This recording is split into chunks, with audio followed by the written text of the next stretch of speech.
Hi, this is Jim Davis. It's good to be back with you again. There's a question I'd like to ask today. The question is simply, are the knee-jerk reactions of politicians a signal of their inability to think or to deal with stressful situations, challenging outcomes? What exactly are the cause for these knee-jerk reactions of politicians? What am I thinking about? What am I asking about? Take Canadian Prime Minister Justin Trudeau, for example. A couple of weeks ago, he had to deal with the fact that some crazy individual went about for 12 hours killing people with guns and burning more than half of them alive in two different buildings.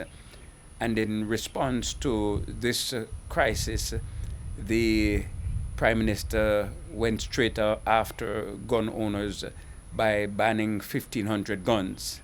Now, here's the interesting thing. He has enacted another law, another gun law. Canada plays with already strict gun laws, and he has enacted another law to restrict the rights of people to own guns. Now, here's the interesting thing. In Canada, you're required to have a license to own a gun. This young man, this person, 51-year-old man, had more than upward of 5 guns. He had no gun license at all, and he went about killing people. So ask the question then, if the criminal, if the people who are mentally unstable, who go about killing people, don't even have the legal right to own guns, how is it possible that new gun laws are going to prevent crimes like those? Step back and ask yourself, isn't it crazy to enact laws that do nothing to the criminals who are committing the crimes? Isn't it insane to enact laws that only affect law-abiding citizens? In other words, I'm a legal gun owner, for example. Let's say I'm a legal gun owner, for example. I abide by the laws. I don't go out and do crazy stuff. How does your action as Prime Minister or President or whatever you want to be, how does your action in restricting my right or someone like me, his or her right to own guns, how does that help us stop the crime when the truth of the matter is that the criminals don't even have the right to own the guns in the first place? So I'm asking, is it that when one becomes a politician, one loses one's ability to think, or is it that when one becomes a politician, maybe one just gets a little more dumber than he or she was before? Think about it. I will talk to you in a little bit. Whether it's here in the United States or it is in Canada, if the response of politicians is a knee-jerk reaction each time that someone does something stupid, and the politician's reaction is to create some more laws to restrict the freedoms of those who are law-abiding citizens, ask yourself the question, what will the next problem be? Let's get an hypothetical situation.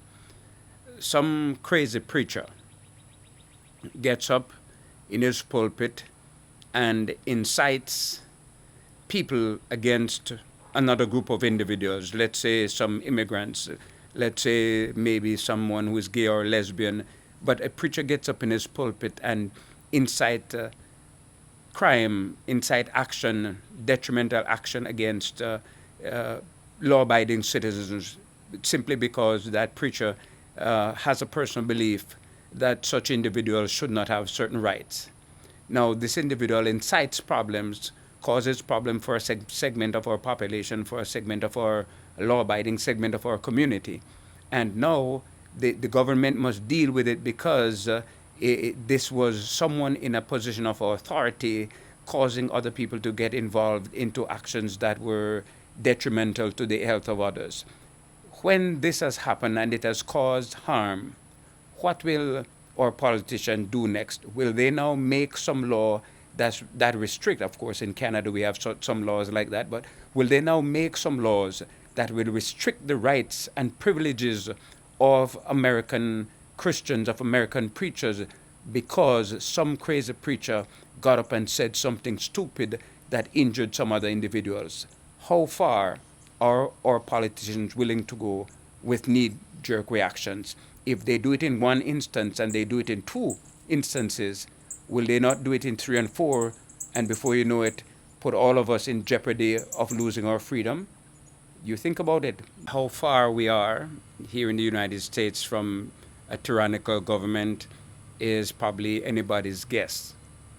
But when one makes laws as a knee-jerk reaction to everything that happens, when one makes new laws to restrict more freedom each time someone who is out of his or her mind does something stupid, each time that the government makes new laws in instances like these, the government is restricting a little more of the freedoms of law-abiding citizens. What I'm seeing and what I'm asking you to think about today is the question as to how long before too many of our rights have been taken away, and how long before it gets to the place where we will have to ask the government permission to do just about anything that we want to do, or we're going to have a license to do everything that we need to do to maintain life. Because the reality is, as they say, Rome wasn't built in a day. Religion out of school didn't happen in a day. Abortion didn't become a way of birth control in a day. All these things happened gradually as people sat on the sideline and watched the rest of the society go to pieces. People sit down, kept their mouth shut and thinking, this is none of my business, it doesn't affect me, and so I don't have to worry about it. What I'm saying to you again today is face the reality.